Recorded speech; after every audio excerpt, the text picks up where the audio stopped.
Hello, recently on the channel we had some speculative stuff about what would have happened if Beethoven had lived longer. So Beethoven was born in 1770, the same year as William Wordsworth, and Jane Austen was born just 5 years later in 1775.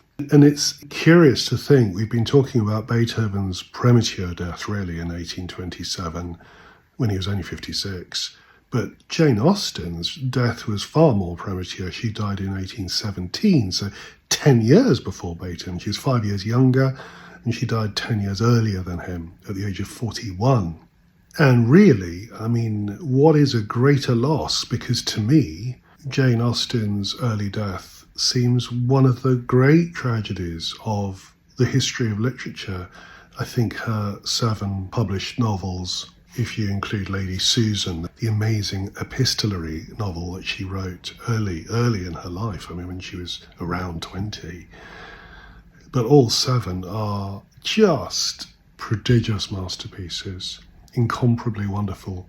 In some ways I see her as an equivalent figure, perhaps more to Mozart in a way. It's a literature that is so dependent on balance and wit and a kind of marvellous social satire, beautiful plots that elegantly everything fits into these perfectly plotted schemes. I mean, it was really incredible.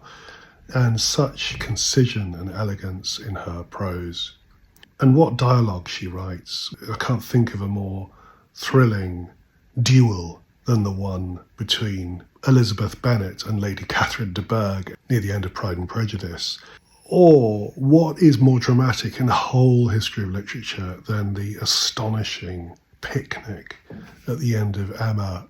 It's a picnic on Box Hill. I mean, it seems entirely harmless, but what goes on at that picnic is so incandescent. She's a great dramatist. So this is a literary topic really, but my goodness, Jane Austen. If I had to choose between Beethoven and Jane Austen, I really don't know who I'd choose.